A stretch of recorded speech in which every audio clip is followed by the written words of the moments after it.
Bueno, doctor, ayer fue publicada en el registro oficial la reforma tributaria, pero de acuerdo a UNES dicen que la Constitución no permite que sea publicada por el Ministerio de la Ley. ¿Qué lectura darle a este entuerto que se ha creado dentro de UNES y otros analistas también que dicen que no debió ser publicada? Lo ha dicho también en este espacio el doctor Jofre Campaña, que tampoco debió ser publicada. ¿Qué lectura darle a todo esto? A ver, Jaime, le repito, llorar sobre la leche derramada no tiene sentido. La ley ha sido publicada y tenía que ser publicada por una lógica simple y ustedes me van a entender inmediatamente. A ver, cuando la moción del asambleísta ponente de la ley entra a votación y no obtiene los votos, y hay la famosa moción de Torres de la negativa, ¿qué es lo que hace la Asamblea? Pasa inmediatamente a considerar el informe de minoría. Si la ley habría quedado muerta con la negativa votada inmediatamente antes, ¿habría necesidad de haber votado el informe de minoría? Ya no, pues. Pero pasaron a votar el informe de minoría, lo que quiere decir que la ley estaba no viva, vivísima. Y si el informe de minoría habría tenido los votos suficientes, ¿qué pasaba? Era ese texto, el aprobado, el que iba a la presidencia para su promulgación o veto. No tuvo votos suficientes el informe de minoría, ¿y qué tocó hacer? Votar el archivo. Eso mataba, aniquilaba, ponía cal sobre la ley neoliberal de Lazo. Y en el archivo la votación de UNES no estuvo, se ausentaron, se fueron, y en consecuencia, como no hubo votos para el archivo,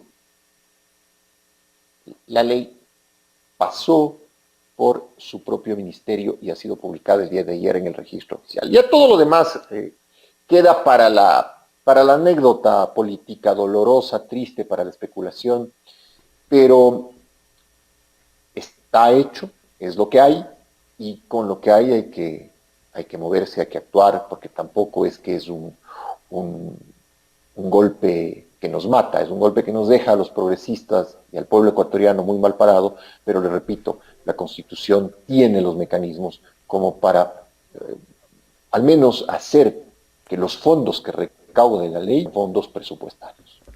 ¿Qué podríamos pensar detrás de esa extensión de UNES, doctor? Porque a todos los ecuatorianos como que le cayó un balde de agua fría. O tal vez UNES cometió un error, pensaban que tal vez con abstenerse igual la ley había sido rechazada. ¿Qué podríamos pensar de todo? A ver, yo creo que solo hay dos opciones, Jaime, dos opciones. O los más de 30 legisladores de UNES son absolutamente incompetentes, pero incompetentes mayúsculos, mayúsculos. O hubo un pacto político inconfesable, oscuro, con el gobierno para permitir que la ley entre por su ministerio. Y eso es lo que debemos dilucidar. Si fue la absoluta incompetencia del bloque de asambleístas de UNES o si fue un pacto.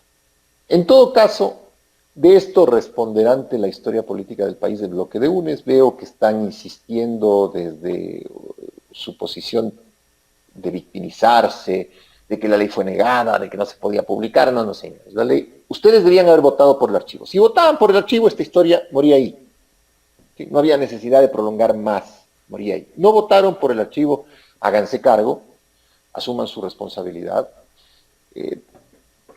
La justificación, si pactaron o es incompetencia mayúscula, ya para el efecto también da igual. Ojalá les cumplan el pacto, el que les hayan ofrecido, o en su defecto, ojalá UNES entienda que no puede mandar a la asamblea gente absolutamente incompetente, aunque les repito, me cuesta pensar que todos los asambleístas de UNES no hayan entendido la importancia y la magnitud de la votación y de su error, la importancia de la votación y de la magnitud de su error al no votar, al no estar presentes en el hemiciclo. Y entonces queda como más plausible la versión del pacto, y ese pacto, el que haya sido no tiene justificación alguna, porque esta ley de desarrollo económico presentada por el gobierno neoliberal de Lazo afecta duramente a la mayoría del pueblo ecuatoriano. Y no hay pacto que justifique el haber lesionado a la mayoría de los ecuatorianos. Doctor, pero vemos que de alguna manera el gobierno está desesperado. Pues si es que ha tenido que buscar a UNES para buscar acuerdos, no sabe a quién echar mano. Es que Jaime en política se echa mano del que está disponible, pues. O sea, si en un punto UNES estaba disponible, y esa es la gran tragedia de UNES, haber estado disponible para pactar con el gobierno tenía que pactar. Al gobierno le interesaba la ley.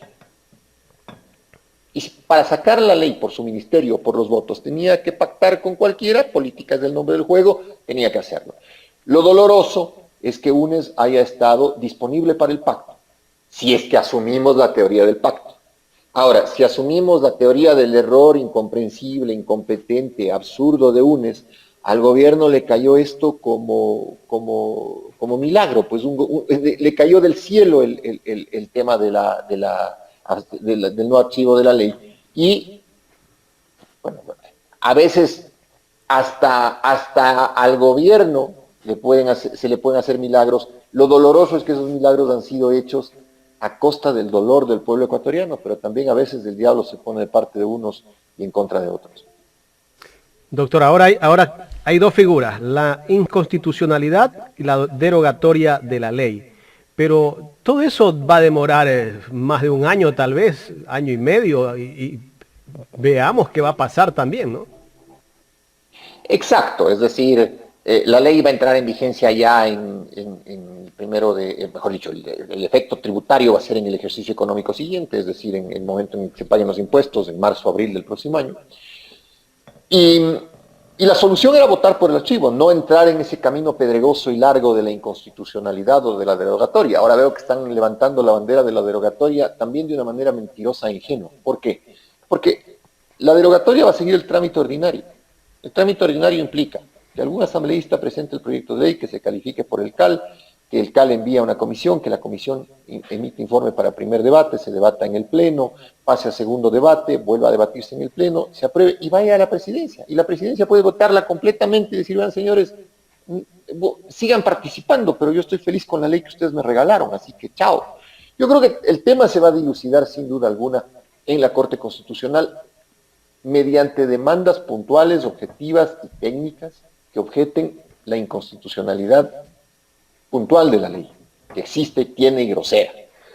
Pero también se va a dilucidar en el ejercicio legítimo del derecho a la resistencia, porque no puede ser posible que este sea el único país donde, lejos de que el Estado invirtió recursos en hacer que sobrevivan las familias y los ciudadanos, le está metiendo la mano al bolsillo de los ciudadanos para sacar ese dinero además fuera del país hacia las reservas mediante esta figura de ingresos no presupuestarios. De tal forma que yo confío en que el ecuatoriano y la ecuatoriana, el ciudadano y la ciudadana serán lo suficientemente fuertes como para seguir caminando, seguir enfrentando al neoliberalismo y hacerlo desde los espacios que existen. Espacio que desde luego ya no es la Asamblea, porque lamentablemente el único bloque que digamos que estaba teniendo cierta coherencia política la diluyó en medio de esta disponibilidad para el acuerdo, en el caso de haberlo, o en medio de esta absoluta incompetencia. En ambos escenarios ya UNES no es confiable, Jaime. Ya el bloque de UNES no es confiable, y como no es confiable, los ecuatorianos tenemos que encontrar las soluciones a estos problemas fuera del debate legislativo. Así como no es confiable Pachacutic, también recordemos que Pachacutic tira la piedra y esconde la mano. Ahora critica a UNES, recordemos que Pachacutic en el gobierno anterior votó a favor de la ley de apoyo humanitario. Hay comportamientos extraños que tiene Pachacutic, la misma presidenta de la Asamblea, es la que le da viabilidad a esto. Entonces, tantas cosas que se han dado dentro de este bloque y que no sabemos a veces si es que están en el centro, en la izquierda, o a veces, como decía el ingeniero Febres Cordero, son de izquierda pero comen con la derecha. No, lo que ocurre, yo estoy de acuerdo con usted, Jaime, pero es que lo que ocurre también es que en el Ecuador ya la Asamblea perdió relevancia en el debate político. O sea, el debate político en el Ecuador ya no es parlamentario porque ya no funciona como contrapeso. Un legislativo es importante en el debate político cuando funciona como contrapeso. Ni Pachacuti, ni la Izquierda Democrática, ni UNES, ni los socialcristianos han funcionado como contrapeso. Por eso es que usted ve, y me parece que ya lo charlamos en alguna entrevista que usted me hizo antes, Por eso usted ve que la oposición, que el gobierno, cuando quiere tener un interlocutor en la oposición, no es que le llama al bloque de UNES o le llama al bloque de Izquierda Democrática, no, se reúne con la CONAIE y con Leonidas Issa, que no tienen un solo parlamentario, uno solo, y que sin embargo son la organización social y la organización política, por orgánica y por su capacidad de movilización, que en este preciso momento está sirviendo de interlocutor de la oposición y del progresismo frente al gobierno neoliberal. En este momento, no sabremos lo que pase después, pero en este momento el órgano que es, el órgano social que es el interlocutor con el gobierno es la CONAIE. Repito, ante la ausencia del contrapeso, se diluye la importancia de la Asamblea y entra en juego la importancia y la movilización de las organizaciones sociales. Y la CONAIE acabó de anunciar el día sábado que rompía todo diálogo con el gobierno nacional, que a partir de enero del 2022 empezaba la resistencia hacia el gobierno. Hay que ver porque el gobierno de repente los llama y les dice, en una semana nos reunimos, pasa esa semana, no se reúnen, después les dice 15 días, bueno, en fin, el gobierno también tiene su estrategia para dilatar todo lo que son diálogos o acuerdos con organizaciones sociales. Sí, pero frente a la realidad van a tener que llegar los diálogos, porque lo que no ha cambiado, Jaime, lo que no ha cambiado es la dura realidad que está viviendo el pueblo ecuatoriano. La dura realidad, es decir, no ha cambiado el desempleo, no ha cambiado la inflación, no ha cambiado la crisis del sector salud, el desabastecimiento de los hospitales.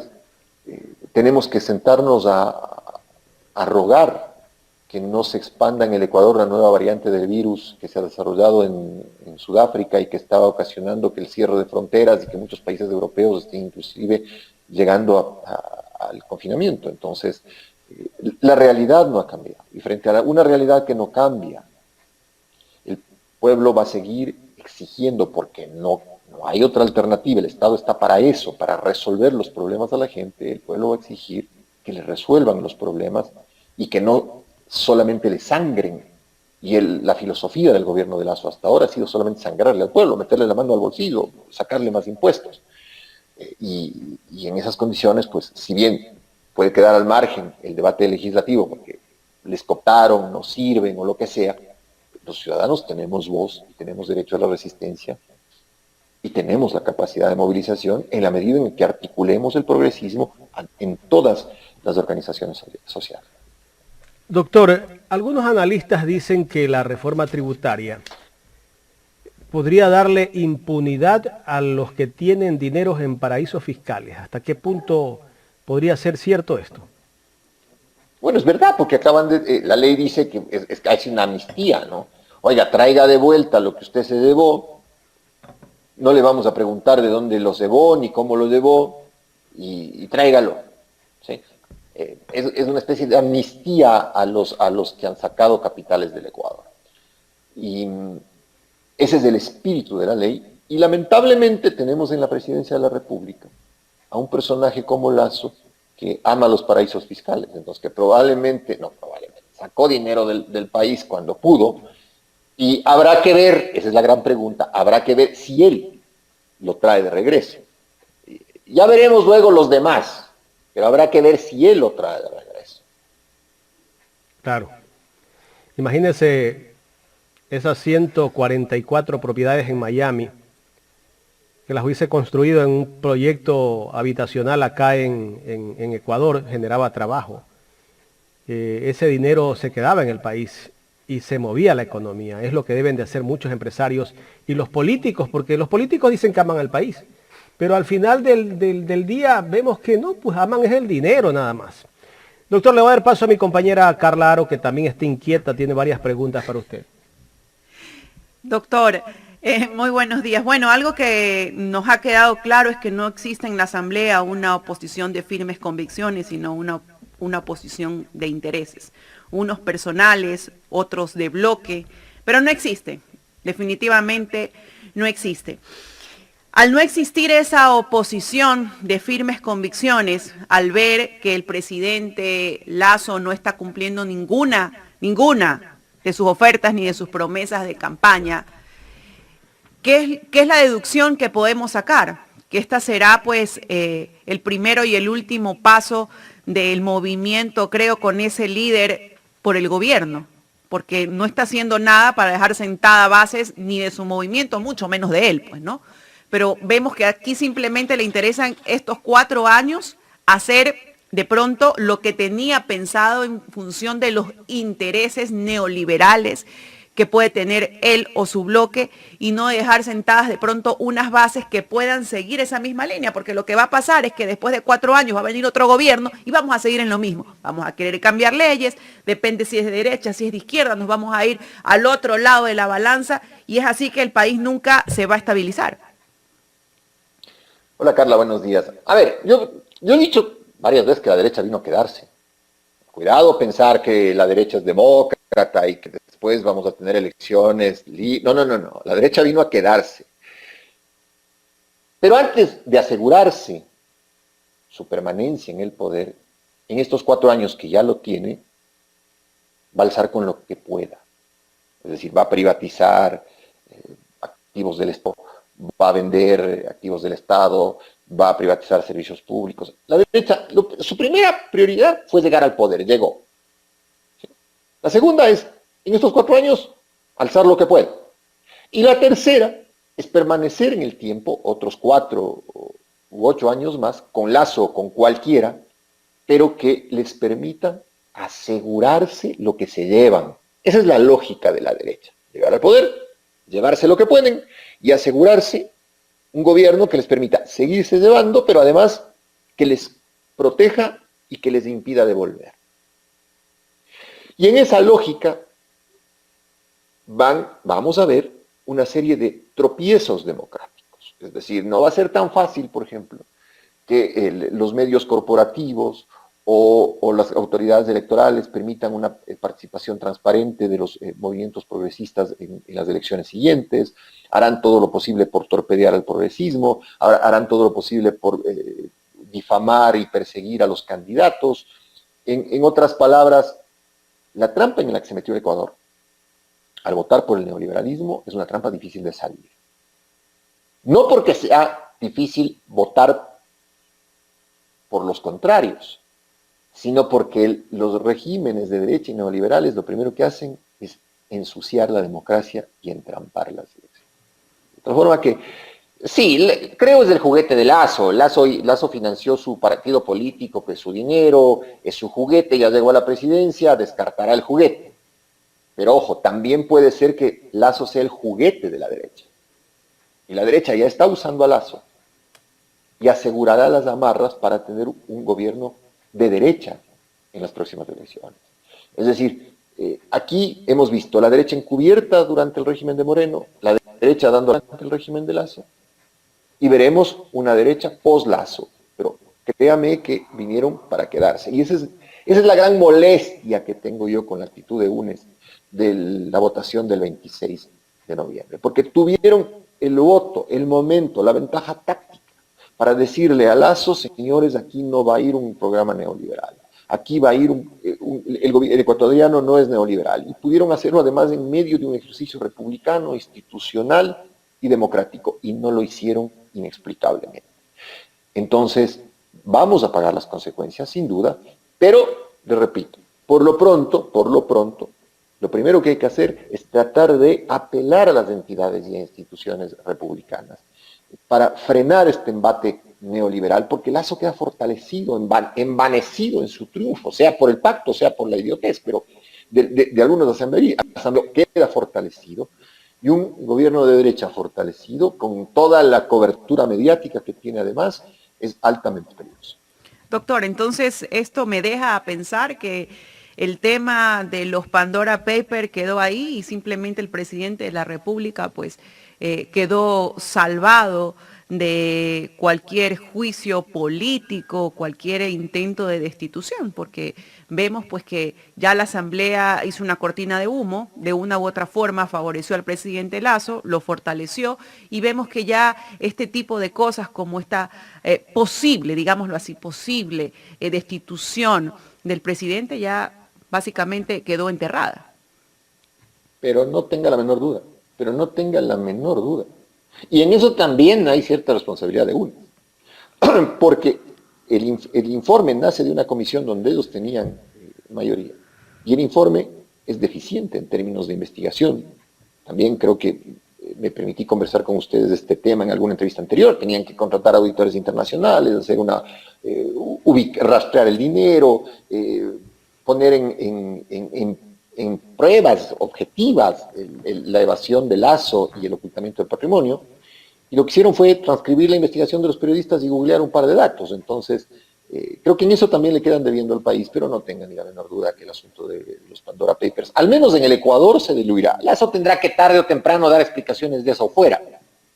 Y les llegará tarde o temprano la larga mano de la justicia, sea en los Estados Unidos o sea en Europa, porque el mundo está condenando la evasión y la opacidad en el tema de las grandes fortunas. Pero en el Ecuador, no le quepa la menor duda, eso ya quedó diluido. Doctor, entonces la situación de la Asamblea es todos estamos tranquilos, nos hemos arreglado, un UNES que se abstuvo de archivar el proceso, un partido social cristiano que tiró la piedra, escondió la mano para los Pandora Papers, una izquierda democrática que vemos sin duda alguna que la mayor parte favorece al gobierno y un Pachacuti que a veces dice sí y a veces dice no, de acuerdo a cómo se baile el vals en ese momento. Entonces, todos están con el gobierno. Sí, claro, porque la Asamblea perdió su rol, sin duda. Pero la actividad política en una sociedad, y esto lo está demostrando, le repito nuevamente, esta participación muy activa de la CONAIE en el debate nacional, la actividad política, cuando se evapora la actividad parlamentaria, hay otros actores políticos que recogen el debate y se plantean, se proponen y se reconocen como interlocutores válidos de la oposición frente al gobierno, y es lo que está pasando. Entonces podemos decir que la CONAIE es el soldadito, entonces, el que va, enfrenta y pone la cara, cuando ese debate Digamos tiene que empezar por la propia Asamblea. Exacto, ha recogido las banderas de la oposición y ha recogido las banderas del progresismo. El abanderado de la oposición en este momento es la CONAIE, y desde luego hay que apoyar ese embanderamiento, porque de lo contrario ya perderíamos cualquier espacio en el debate político y en la necesaria confrontación de ideas que conlleva una actividad democrática. Pero también vemos un Leonidas Issa que a veces se ve muy imponente, otras veces un poco flexible. Tampoco vemos un Leonidas Issa totalmente fortalecido. Porque no es de estatuas, mi querida Carla. El problema es que estamos los ecuatorianos convencidos de que a los políticos hay que hacerles estatuas y que los políticos hablan para el bronce con la frialdad del mármol. Issa es un dirigente político sometido a presiones, sometido a miedos también, sometido a las propias vicisitudes de su propio movimiento, que es orgánico, que es contradictorio. Entonces, a Issa hay que pedirle la actitud de un dirigente político que tiene que pelear una batalla día a día, y si la pierde hoy, tiene que enfrentar la siguiente. No la frialdad de las estatuas y no a veces la inmortalidad de las frases para el bronce. Hay que entender también que los políticos, en general, Carla, en todo país del mundo, son de carne y hueso, y tienen debilidades, y tienen miedos, y tienen frustraciones, pero hay que sobreponerse a eso. Y el lector, el ciudadano, tiene que buscar la conducción política, el liderazgo, y no el mesianismo, ni tampoco la frialdad de las estatuas. Así es, doctor. Como justamente está pasando en la Comisión de Garantías Constitucionales, donde dos asambleístas de Pachacutic están diciendo que ese informe no es el que aprobaron, y que la verdad que nos da a pensar muchas cosas, porque ellos son parte de una comisión donde el presidente de esa comisión es del mismo movimiento político, y que después cambien y digan que no es, como que un poco defendiendo a la posición del presidente Guillermo Lasso. Sí, bueno, pero es lo que hay, Jaime, es lo que hay. Quizá no quisiera que las personas que nos están oyendo se den de pesimismo. No, es lo que hay. Ecuatorianos somos, Ecuador es el nombre del problema, hay que encontrar la solución. Esto ha sido parte de nuestra historia, parte de nuestra realidad, pero también la democracia ecuatoriana es una democracia vieja, una democracia que tiene más de 40 años, y ahí está, sobreviviendo, reponiéndose a los golpes, y creo que hay que apostarle a eso siempre, a la fortaleza de la democracia ecuatoriana, entendiendo, claro está, que es una democracia a la ecuatoriana. Como hay una economía a la ecuatoriana, como hay una ley a la ecuatoriana, como hay una forma de entender los problemas del país a la ecuatoriana. Es duro lo que estoy diciendo, es complejo lo que estoy diciendo, pero es una realidad. Hay que entender el medio, hay que entender las circunstancias, hay que entender a los viandantes y así proyectar el país. Lo que usted plantea relacionado con la actitud de los asambleístas de Pachacuti, digamos que es un tema menor frente a lo que acaba de hacer la Asamblea en su conjunto, al no haberle puesto una coma a un proyecto de ley económico urgente y haber dejado que pase por el Ministerio de la Ley. Doctor, finalmente, ¿qué lectura darle? A ver, no, estoy planteando mal la pregunta. ¿Qué final darle al tema del escándalo de los Pandora Papers con el presidente Guillermo Lasso, si hubiese justicia en este país? Una investigación seria, una auditoría internacional, encontrar evidencia firme de elevación tributaria, encontrar dónde están los patrimonios, a nombre de quién se puso, averiguar en qué condiciones la familia de Lasso terminó llevando sus inversiones a Dakota del Sur. Es decir, Jaime, haciendo algo más que lo ya publicado o algo más de lo que se puede encontrar en una prolija búsqueda en Google. Y eso se va a hacer, porque además, le repito, es la comunidad internacional la que está empeñada en perseguir la evasión tributaria y el ocultamiento de patrimonios. A Lasso le vendrán tarde o temprano las preguntas de jueces, o en los Estados Unidos o en Europa. Es cuestión de tiempo. Pero la Comisión de Garantías Constitucionales, que pudo haberse tomado el tema con más responsabilidad, en 20 días sacó un informe que es la transcripción de lo ya publicado o el resultado de una búsqueda en Internet. Y eso no basta, ni aquí ni en ningún país, para censurar a un presidente. ¿Y el informe del presidente de la Comisión de Fiscalización? No, pero es que, a ver, eso. En lo que la palabra eso implica, o sea, es eso. ¿Qué le puedo comentar frente a una cosa que es irrelevante, que es claramente direccionada a favorecer a su protector, a su mecenas? Entonces, digamos que el papel del presidente de la Comisión de Fiscalización es como el personaje de las novelas de Stephen King, es eso. Nada más. Doctor, quiero agradecerle por haber aceptado este diálogo aquí en Ecuador en Directo. Muchísimas gracias, doctor. Sabemos que sus opiniones aportan mucho para que se vengan mejores días al país. Ojalá que algún día lo podamos ver también a usted en un cargo representativo y que pueda aportar muchísimo. Le agradezco mucho, Jaime, Carla, un buen día y vamos, hay que seguir caminando. Peores cosas ha visto la humanidad, hay que seguir caminando. Gracias. Gracias, doctor. Me quedo con dos palabritas del doctor, una frase y una palabra. Eso es eso. Eso.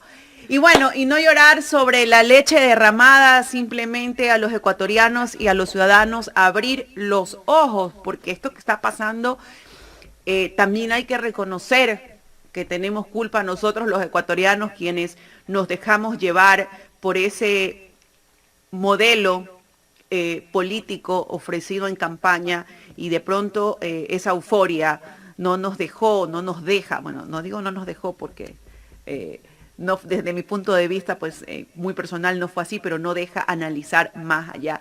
Y algo que es verdad, ¿no? Estaba leyendo los chats y decía alguien, votaron por Lasso, ahí está su Lasso, ¿no?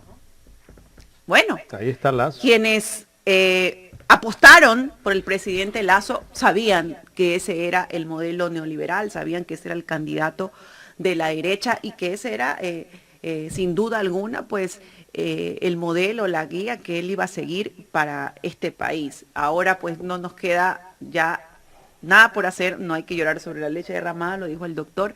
Y bueno, pues yo tengo mucha curiosidad en esas recetas que nos va a dar el economista Dávalos y el doctor Ramiro Aguilar.